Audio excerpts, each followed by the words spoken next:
Tere, armas Noorteaken kuulaja, hea meel on sind tervitada meie järjekordses episoodis. Mina olen saatejuht Grete ning tänase saate teema ning külaline on igal juhul väga põnev. Me hakkame rääkima noorte maailmamuutjatega ja meil on külas Kristi Nivan. Tere, Kristi. Tere. Sina oled Tartu Forseliuse kooli maailmamuutjate grupi esindajatena ja ma alustakski kohe sellest, et kui sa saaksid meie kuulajale ennast 3 sõnaga tutvustada, siis mis oleksid need 3 sõna? Ma arvan, et tegus, sihikindel ja kohusetundlik. No super, 5+, mida veel ühelt aktiivselt noorelt tahta. Aga teie Forseliuse koolis on selline äge klubi nimega Maailmamuutjad, kui ma nüüd õigesti oma andmeid tean. Ja sellest me täna ka rääkima hakkame. Selline võib-olla esimene küsimus sul olekski, et ka meie kuulaja saaks teada, et kes te olete, siis seleta palun lahti, mis Maailmamuutjate klubi siis on. No maailmamuutjad tulevad siis Tartu Forseliuse koolist ja me oleme noored, kes väga hoolivad meie tulevikust, et see oleks rohelisem. Ja me alustame muutmist oma enda koolist ja proovime läbi lahedate projektide siis mõjutada oma kooli õpilasi, et neil oleks tulevikus rohelisem mõtteviis. Mul ei ole sõnu, sa oled nii äge, nagu selline esimene vastus juba on nii kuidagi korrektne. Ja vastab tõele, et te olete Forseliuse koolis siis, jah? Väga äge. Mida maailmamuutjad teevad siis? Et sa ütlesid, et te muudate elu rohelisemaks, aga mis te täpselt teete? Me käime iga kolmapäev siis koos ja järjepidevalt siis valmistame ette erinevaid tegevusi, mis siis kogu koolipere teadlikuma tarbimise suunas siis informeerib. Hetkel toimime nii, et meeskonnad on jaotatud 4 meeskonda nagu suure meeskonna sees. Et ühed tegelevad miniüritustega, näiteks korraldavad vahetundides kahuute, siis teised organiseerivad kooli koridori keskkonnateemalisi näitusi. Praegu on Tartu Loodusmäest siis. 3. vastutab meie kooli stendide eest ja 4. meeskond tegeleb filmiõhtute korraldamisega. No nii palju tegevusi. Ma tahaksin kohe küsida, kas maailmamuutjad on sama, mis õpilasesindus või need on ka 2 täiesti erinevat asja teil? Me teeme ka õpilasesindusega koostööd, aga ikkagi see on nagu hoopis teine asi. Aga kust üldse tekkis selline idee, et sellist asja teha? See oli meie õpetajate Maarja ja Egle siuke idee ja nemad siis kutsusid kokku siis noored, kes on huvitatud sellistel teemadel ja sooviksid siis ka nagu teisi sellega innustada. Kas ma võin küsida, kui vana sa oled? 13. Ja mis klassis sa käid? 7. Ja miks on sinu jaoks üldse oluline selline keskkond ja keskkonnahoid? Kindlasti sellepärast, et ka tulevik oleks jätkusuutlik ja et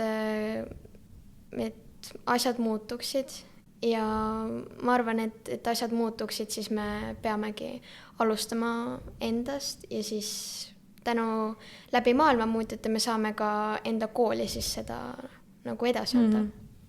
No ma ei tea, mina ei arvanud, et 7. klassi õpilased nii palju sõnu teavad, aga tundub, et sina oled ikka pika puuga kõikidest üle. Väga äge, mul on eriti hea meel, et sa oled täna meie juurde siia jõudnud rääkima. Aga sa ütlesid, et teie jaoks on siis südamelähedased teemad selline keskkonnahoid ja selline, millega te täpsemalt igapäevaselt tegelete, et sa rääkisid nendest, et teil on sellised meeskonnad, aga mis selle keskkonnahoiu all on, mida koolis te näiteks teete? Meil ongi hetkel üritused või nagu hetkel toimub meil rohelise klassi võistlus, et millel me tegime ka just vahekokkuvõtte, et siis kõige tublimaid premeerida. Ja kevade lõpus siis, kui on kõik tulemused nagu kokku arvutatud, siis kõige tublim klass saab minna klassi ekskursioonile kuskile ettevõttesse, mis on siis ka roheteemadega nagu seotud. Ja see kõik on koolisisene? Jah. Mis see rohelise klassi väljakutse endas kujutab? See klass peab üles nagu siis postitama ühte keskkonda asju, mis nad teevad, et näiteks meie enda klass osaleb, et meie kasvatasime enda klassis taimi ja siis tegime niisuguse klassiõhtul söömise nendest, siis näiteks see, et klassi õhtutel me ei kasuta ühekordseid nõusid ja noh, sa peadki nagu olema selle koha pealt nagu eeskujulik ja läbi selle me soovimegi, et klassid oleksid kõik sellest mõjutatud. No väga äge. Kas see tundub selline, ongi väikesed asjad, mida igaüks saab ära teha, ainult me ei kasuta pappnõusid või mitte neid pappnõusid, vaid ühekordseid nõusid ja me korjame prügi üles, kui me seda näeme, me ei viska prügi maha. Kõik sellised täiesti igapäevased asjad, mida iga inimene peaks nagu tegema ja eriti on äge näha, et teie veel seda selliselt suures koolis teete ja panustate sellesse, et ka teised saaksid selle pisiku külge. Sa rääkisid erinevatest projektidest, et teil on projektid käsil. Mis te veel teete ja millised projektid on võib-olla olnud kõige meeldejäävamad, mida sina oled korraldanud, milles sa oled osalenud? Eelmine aasta maikuus toimus meil keskkonnanädal, aga see aasta me võtsime natukene suuremalt ette, et see oli juba eelmise aasta plaan, et õppeaasta lõpeb meil keskkonnakuuga. Et eelmine aasta ikkagi näitas, et nädala jooksul läheb liiga kiirustamiseks, tekib stressi ja otsustasime see aasta lihtsalt jagada selle pikema aja peale ja siis jooksvalt rohkem tegeleda nende keskkonnateemadega selle kuu jooksul. Mis on sinu enda lisaks sellele, või kui sa seal keskkonnanädalas olid, mis oli su lemmikülesanne, mida sa seal tegid? Mulle meeldis filmiõhtu ja meil oli taaskasutuslaat ja kohvik, heategevuslik kohvik ja mulle meeldis seal kohvikus müüa olla. Nii et saate tulevikus proovida siis kätt ka äkki teeninduse valdkonnas, juba kogemused olemas, väga äge. No kõige selle jaoks on kindlasti vaja ju ka motivatsiooni. Et kuidas ja kust seda motivatsiooni üldse leiate või ammutate ja mis seda motivatsiooni hoiab teil? Ma arvan, et tervet meie gruppi motiveerib see, et tulevik oleks jätkusuutlikum ja et meie kooliõpilased oleks ka teadlikud sellest, kuidas koos meie planeeti hoida ja koos muuta maailma rohelisemaks. Et maailma mõtlemist üleüldse muuta rohelisemaks. Ja meie moto on ka, et koos rohelisema tuleviku poole. Nii äge. Nii et motivatsiooni teil ühesõnaga kuhjaga on ja seda te suudate ka üksteisega hoida. No siit on hea vist edasi küsida, et väga suur osa sellel kõigel on ju ka meeskonnatöö ja sõprus, et kuidas teie seda meeskonda siis hoiate, mida te teete ühiselt? Ja kas te olete kõik sõbrad või on seal ka selliseid, et minule ei meeldi tema ja tema ei meeldi mulle? No selle sõpruse koha pealt on see, et võib-olla paljusid ma isegi ei tundnud enne, et tänu sellele, et me käimegi iga kolmapäev koos, me olemegi saanud üksteist rohkem tundma, aga me hoiame kokku ja nagu õpime üksteist tundma näiteks niimoodi, et iga meeskonna koosoleku alguses me teeme sellist seltskonnamängu, nagu küsimuste mängu, kus me saamegi üksteist rohkem tundma õppida ja läbi lahedate selliste koostööde, näiteks loodusmajaga, et kui me saamegi koos loodusmajas käia, et see on ka kindlasti meeskonnale tuleb kasuks ja mingite asjade tähistamine ja see kindlasti kõik mõjub meeskonnale. Ja siis ei ole ainult see, et te teete koos üritusi, vaid te tegelikult ka sellist sõprust ja sellist meeskonda ka hoiate, et teete erinevaid asju ja käite ja olete. No see on vist väga suur näide sellest, mis sa ütlesid, et võib-olla sa ei tundnudki enne paljusid, aga nüüd, kui te seal klubis olete koos ja kui sa mõtled, et koolis enamjaolt õpib ütleme 700 õpilast on ju, ja siis käib ala paralleelklassis sul, ma ei tea, Mari, aga sina teda enne ei tundnud ja nüüd tunned, siis see on ju väga suur selline ka kontakt inimestega, et sa avastad uusi inimesi ja uusi vaatenurki. Aga sa rääkisid, et see maailmamuutjate klubi sai alguse õpetajatest. Milline roll selles kõiges üldse õpetajatel on? Et mida õpetajad täna teiega teevad? Et kas teie lihtsalt teete kõik eest ära ja õpetajad on nagu 5+ tubli tehtud? Või mis see õpetajate roll seal on? Õpetajad enamasti valmistavad nagu ette, millest me kindlasti peaksime nagu koosolekul rääkima, aga nad ka nagu juhendavad ja aitavad meid ja nad püüavad juhtkonnaga teha siis nagu koostööd, et asjad saaksid nagu läbi viidud ja nagu ka laiemale siis koolile nagu tutvustatud ja neid rohkem kaasata. Et nad teevadki nagu kooli juhtkonnaga siis nagu läbirääkimisi ja selle koha pealt on nemad meile rohkem abiks. Selline juriidiline pool siis pigem, aga muidu teete kõik ülejäänud ise? No kindlasti nad on väga palju abiks ka selle poolest, et nemad nagu mõtlevad neid tegevusi ja see mänguidee, mida teha siis nagu meeskonna nagu koosoleku alguses, see tuli neilt ja et nad ka selle poole pealt aitavad, et aitavad koos hoida meeskonda. See on väga oluline, sellepärast, et tihtipeale võetakse ju õpetajaid kui lihtsalt nagu ühte aine õpetajat ja siis sa lähed seda tunnist ära ja siis võib-olla sa ei näe seda õpetajat enam nädal aega, aga see, et teil on nagu õpetajatest saanud ka mentorid ja sellised nagu juhendajad ja kes aitavad teil nagu koos luua ja koos kasvada, see on ülimalt äge. Aga mina kuulsin, tegelikult ma ise ka nägin seda, mina olin ka sellel üritusel, te saite väga ägeda tunnustuse osaliseks sellel aasta alguses ja selle tunnustuse saite te siis noorte heaks tänu sündmusel ja teie saite siis sellise aasta noore teo laureaadiks. Mis tunne see on või mida see tähendab teile, et te sellise ägeda tunnustuse osaliseks olete saanud ja teid on märgatud? No see oli ikka päris võimas tunne, et eriti kuna me ise ei esitanud ennast, vaid meid märgati ja see on nagu ikka eriti lahe. Et meid nomineeritigi siis aastategu kategoorias ja me saime haridusministeeriumilt siis premeerida selle eest, et me olime korraldanud keskkonnanädala. Ja see oli päris lahe, et seda me saimegi koos tähistada ja kuna te sellest teada saite? Kas te saite sellest teada nagu samal päeval? Ja me vaatasime seda Facebooki laivi ja siis see oli ikka päris uhke tunne pidi vist olema.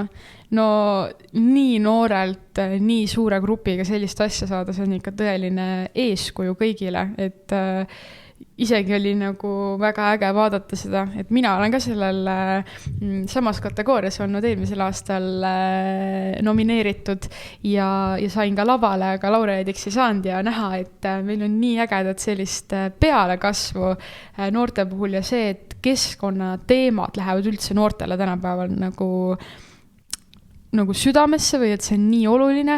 Mis sa arvad, kui palju te olete suutnud võib-olla õpilasi sellele teemale üldse mõtlema panna? Et ma mõtlen, et võib-olla on nagu mõni õpilane, kellel ongi jumala suva, et ta käibki lihtsalt koolis selleks, et koolist läbi saada. Aga mis sa arvad, kui palju teie tegevused on mõjutanud neid õpilasi selle teema peale üldse mõtlema? Sest keskkonnahoid ei ole selline asi, mida võib-olla nii noored inimesed nagu mõtlevad, et pigem on ala, ma ei tea, mingid noorte keskused või midagi sellist, et mis sa ise arvad, mis sa tunned? Kuidas? Ma arvan, et mina enda klassis näen, et kindlasti on, sellepärast, et me ju ise mõtleme neid üritusi välja, et mida me teeme, et me mõtlemegi nii, mis meile meeldiks, et näiteks kahuudid, kõigile meeldivad, et need on lõbusad, et kuna meile endale meeldib see, siis ka läbi selle ma arvan, et kuna meile endale meeldib see, siis teistele meeldib ka ja ma arvan, et on ikkagi meie koolis on küll mingi muutus tänu sellele toimunud, et maailmamuutud alustasid. Aga kaua te olete üldse koos käinud? Seda ma ei ole küsinudki vist. Eelmise õppeaasta algusest. Ehk siis tegelikult hästi nagu eelmise õppeaasta, see on siis mitte see aasta, vaid sellest veel üks aasta. Ja, et väga äge minu meelest, et nii väikese ajaga olete suutnud nii suure kogukonna luua ja üldse sellise ka juba väikese muutuse nagu parema poole sattunud. Aga väga hea teema, millest me täna ka räägime, on projekt ja projekti kirjutamine. Sa ütlesid, et eelmisel aastal siis korraldasite keskkonnanädala enda koolis ja selle te siis saatsite nii-öelda Tartu Noorsootöökeskuse hallatava NOA omaalgatuskonkursile siis esitlemisele, saite edasi, tegite oma projekti ära. Mis projektiga siis täpsemalt tegu oli ja kuidas see teil läks? Milline oli tagasiside selles osas? Me kirjutasime projekti siis eesmärgiga toetada keskkonnanädalat, mis toimus siis eelmise aasta maikuus. Selle raames toimus väga palju üritusi, näiteks meil oli esinejad kõikides kooliastmetes. Me korraldasime filmiõhtu, heategevuskohviku, taaskasutuslaada ja nendeks üritusteks me kasutasimegi siis saadud raha, milleks oli 200 eurot ja seda läks vaja näiteks auhindadeks ja tänumeeneteks ja vahenditeks. Milline see protsess oli selle projekti kirjutamisel, et alustades sellest ideest, kuidas see sündis ja lõpetades selle siis korraldamiseni ja teostuseni? Kuidas sa ise kirjeldaksid seda? Meie õpetajad siis aitasid kirjutada projekti, et mõned maailmamuutjad ja siis õpetajad kirjutasid projekti, et meil oli nagu grupp ära jaotatud, aga nagu selle teostamisel aitasid ja nagu pingutasid kõik, et meil oli ka selle puhul ära jaotatud, et kes tegeles kohvikuga, kes tegi Kahooti, et pigem jah, see oligi meeskonnatööna valmis. No mida sa võib-olla ise kõige rohkem nautisid selle protsessi juures? Mis sulle kõige rohkem meeldis? No terve see keskkonnanädal, et mulle endale meeldis väga neid külalisi kuulata, sest need olidki nagu hästi inspireerivad ja motiveerivad ja nad olid tõesti väga hästi valitud sinna. Ja ma arvan, et need kindlasti kõnetasid ka neid kooliastmeid, siis kõikidel kooliastmetel olid erinevad siis esinejad. Ja ma nautisin ka seda, et ma sain nagu paremaks meeskonnatöös ja aja planeerimises. Ja kindlasti terve meeskonna tööd mõjutas see väga hästi, eriti see hiljem positiivne tagasiside, et me nagu saimegi hakkama. Kas midagi oli ka uus nii sinu kui võib-olla meeskonna jaoks, et selle projekti kirjutamise vahel, et avastasite midagi, et selliseid asju saab ka teha või midagi? Oligi, ma arvan, projekti kirjutamine. Et see oli uus, et selle me tegime õpetajate abiga ja see, et nendele esinejatele kirjutamine ja kõik, tegelikult see kõik oli meie jaoks uus ja nagu täiesti esmakordne. Et seal oli palju planeerimist ja see kindlasti väga palju õpetas ja on tulevikus ka kasuks. Mis te õppisite sealt? Mis välja tooksid paar asja näiteks? Mida sina võib-olla õppisid lisaks näiteks aja planeerimisele või mida te meeskonnana õppisite?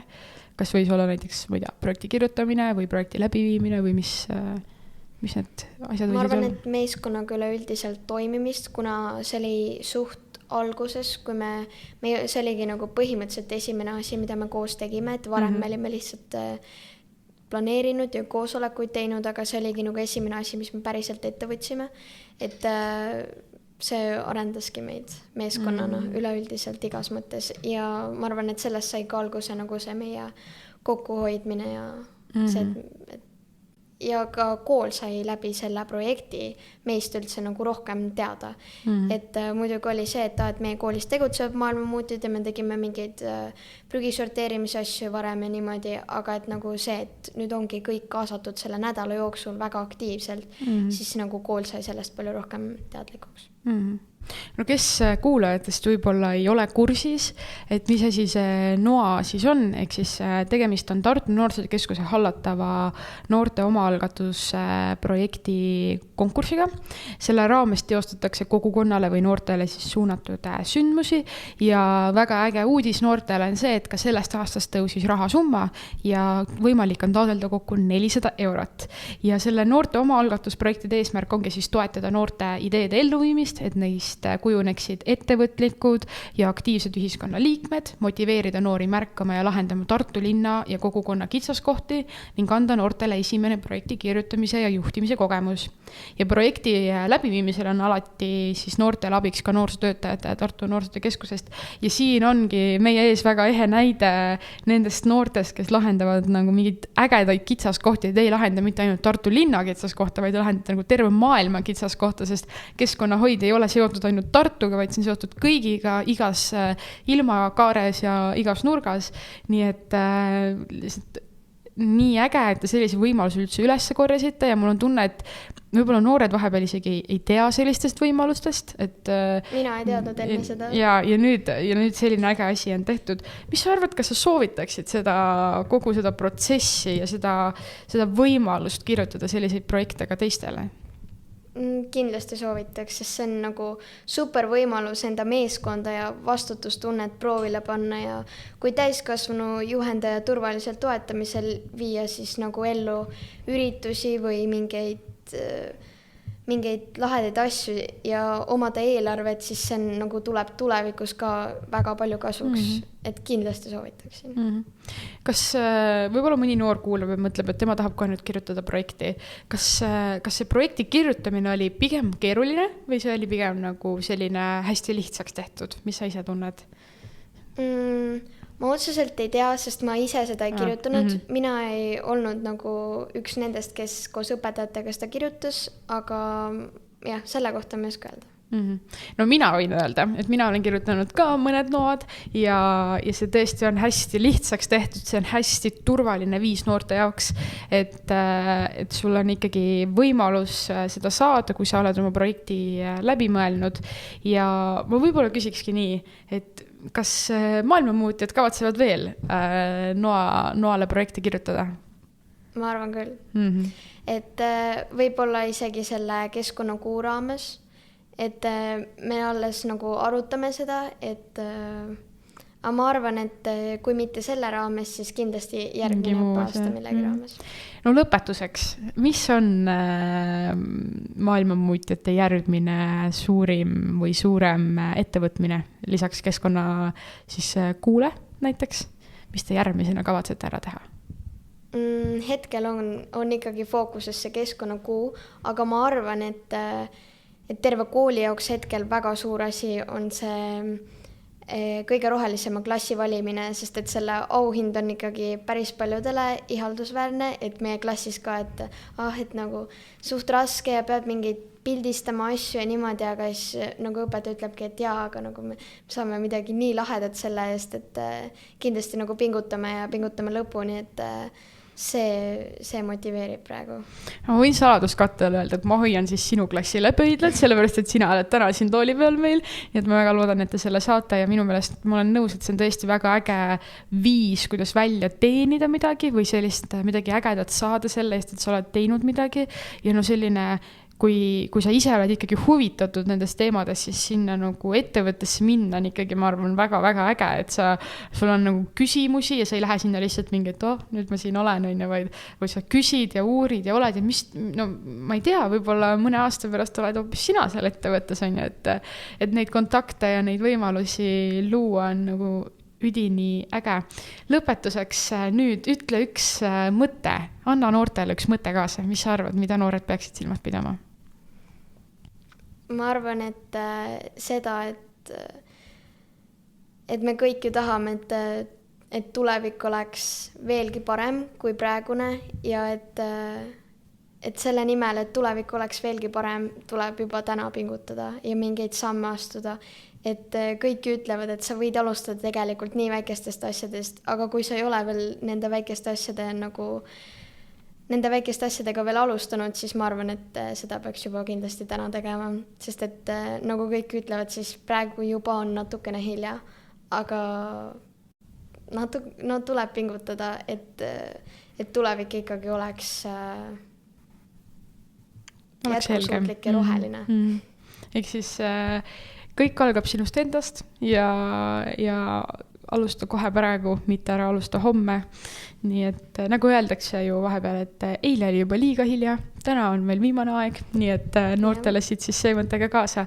Aitäh sulle täna saatesse tulemast, minul oli nagu ikka väga äge sellel teemal sinuga vestelda ja kuulajale ka siis teadmiseks, et selle NOA projekti kohta on sul võimalik ja selle projekti konkursi kohta on sul võimalik siis infot otsida meie kodulehelt, ehk siis Tartu Noorsootöö Keskus ja kui sa oled näiteks noortekeskuses käiv, siis sa võid küsida ka noorsootöötajalt, ka nemad oskavad sulle vastata ja saavad siin siis juba edasi juhendada, et kuidas, mida ja millal teha tuleb. tuleb. Ja kindlasti ärge unustage meid Instagramis jälgida ja followge meid kindlasti YouTube'is ja Instagramis ja võite hoida ka meie teistel sotsiaalmeediakanalitel silma peal ja alati on ka teie tagasiside ning kommentaarid igati oodatud.